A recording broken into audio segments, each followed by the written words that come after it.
Hello, my name is Claudia Zeisberger and I'm a professor at INSEAD, where I focus on the private capital space. In today's introductory session to venture capital, I will clarify some of the terminology in the VC space and explain how those funds operate. We will also have a look at the players in the startup ecosystem. Now, why are you probably clicked on this video because you're interested and you have heard about the various startups that are listed here, all unicorns, and quite a few of them have by now gone IPO. Some of them may never go IPO, but we'll see. So only time will tell. Now, whilst you may come from the startup environment, let me just flash a few of the household names in venture capital that you should have heard of and that you should be aware of. This is pretty much a lineup of the blue blood traditional American VCs, and some of you may be part of the lecture because you want to understand how those funds actually operate. Now, where does VC come in? How does VC fit into the private equity space? So venture capital funds invest minority stakes in early stage or startup companies. What is a startup? A startup is a company that is certainly pre-profit, pre-revenue, often even pre-product, meaning a young company with a few entrepreneurs that just have a conceptual idea of what they would like to produce.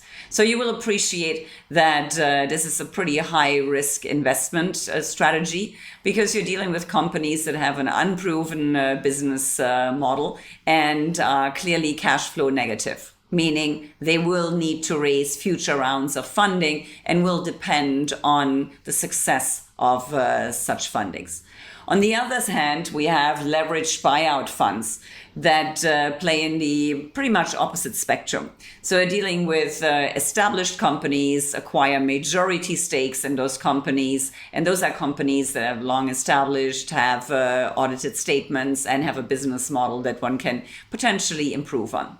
We also have in between growth equity funds. Growth equity funds are private equity vehicles that invest against minority equity stakes in established, often fast-growing companies. So they play somewhere at the intersection of venture capital and buyout funds. Below here you see a few examples. Sequoia for venture capital, General Atlantic for growth equity, and KKR, one of the household names in the leveraged buyout space, with their respective portfolio companies or investee companies. Now, what are venture capital funds? Venture capital funds are minority investors that acquire minority equity stakes in early stage companies. And obviously those investments are made under significant uncertainty. Given that those companies often have an unproven business model, there's a high risk that they may never raise a follow-on round or they may go out of business before you come to an exit. So obviously the expectations are that one makes high returns to be compensated for the risk that one takes. Those companies will raise funding in a staged manner. So there will be a seed round, there will be round A, B, C, and so on. Later rounds as well, and we will come to that later on. Now, some examples of VC-funded companies. So Airbnb out of the US, we have Gojek out of Indonesia for Asia, Spotify for Europe, where now have gone IPO, and Xiaomi out of China. What are some of the early stage vehicles that young entrepreneurs or startup entrepreneurs can approach? How can startup entrepreneurs fund their fledgling businesses? So obviously, one option is always bootstrapping, meaning you build a business model that very quickly generates some cash flow and then basically use that cash flow to reinvest it into your business. You never would have to give up equity. You would never be raising funding before. And there are plenty of businesses that have been built and have grown without ever raising early stage funding. Depending on where you are around the world, crowdfunding may be accessible to you. Some of the financial regulators have started to tighten the screws on crowdfunding vehicles. Angel investors are available all around the world. Those are usually experienced entrepreneurs or experienced business leaders that are willing to invest in certain verticals that they are interested in. They offer mentoring and usually get quite involved in the early startup space as well. Now, if you're first-time entrepreneurs, you may find the accelerator or incubator model interesting. Y Combinator, Techstars, Dream It, Mass Challenge are some of the examples here. Incubators usually take in startups in a cohort that graduates then after a certain period of time. What does it mean? That means after a certain period of time, the startups will basically will have a pitching day and will present to a room full of venture capitalists. And hopefully one of those venture capitalists will find their 3-minute pitch attractive and may approach them to invest in them. Airbnb, for example, came out of a Y Combinator batch in the 2000s. Now, obviously, the next stage then is venture capital. So venture capital funds active investors that basically provide expertise, mentorship, networking in addition to the obviously necessary funding. We also have corporate VCs, or it's CVCs. Those corporate VCs are VC vehicles that have one investor, and that's the corporate parent. So they are more often than not funded purely off the corporate's balance sheet. We also have nowadays venture builder and startup studios, reasonably new developments that focus on creating startups from scratch. So they match ideas with suitable entrepreneurial teams and hopefully help them or enable them to efficiently build very quickly young companies and experiment whether an idea can be commercialized. Now, who are the participants in a VC fund? We have the general partner, the VC fund, the GP in the middle, the main partner that basically looks at deal sourcing, executes the deals, works with portfolio companies, and so on. That VC, that GP, will raise capital from the LPs, from limited partners, which are institutional investors such as pension plans and endowment funds, but also high net worth individuals that are interested in the early stage space. And as soon as the fund is being raised, we then basically the VC fund will start to find suitable portfolio companies in line with its mandate and start to invest in those funds and hopefully manage them within 10 to 15 years to a successful exit. Now, a little bit on mechanics and terminology. So imagine we have VC firm, Doriot Capital. And Doriot Capital has multiple funds, had raised multiple funds in the last couple of decades, and we are now in the process of raising Doriot Fund number 4. So what they will do, those funds are structured as closed-end limited partnerships. That means they have a finite life and basically are usually raised for 10 to 15 years. For the LPs, that means they are highly illiquid structures that they are committing to.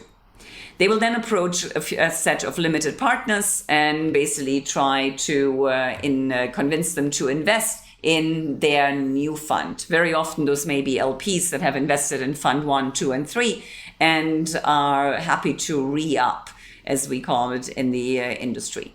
Once the fund has been raised, the VC will have a drawdown schedule. That means they will make a capital call whenever they find a suitable startup to invest in, and the investments are then made and eventually exited when capital is returned to the investors. Now, how do those VCs actually make money? Well, VCs, there's no such thing as a free lunch. The LPs that have invested in their venture capital fund are being charged a management fee and are being asked to share net profits in the fund. So 20% of the net profits in the fund are being shared with the GP. That funding model is often casually referred to as 2 and 20. 2% per annum management fee, often lower after the first 5 years once all investments have been made, and then a 20% share of net profits by the end of the fund life. Now, this will basically, you may have heard of a distribution waterfall, because you may ask, how do those funds actually distribute carry? So before carry is paid out, the VC fund will return all invested capital to the LPs. It will then pay a hurdle rate to investors, whereby hurdle rates in venture capital often are being skipped. And only then will the GP receive carried interest. If you are interested in a worked example on carried interest, I will basically post it in the video in the chat box below. And I did a whole session on carried interest and how it's being distributed in the private capital space. Now, let's have a look at the VC fund cycle, just so we're clear on that. So first, the LPs will invest in the fund, which is structured as a closed-end fund partnership with the GPs. The GP then will draw down capital and make investments in portfolio companies. The GP will then manage those portfolio companies, hopefully to a successful exit.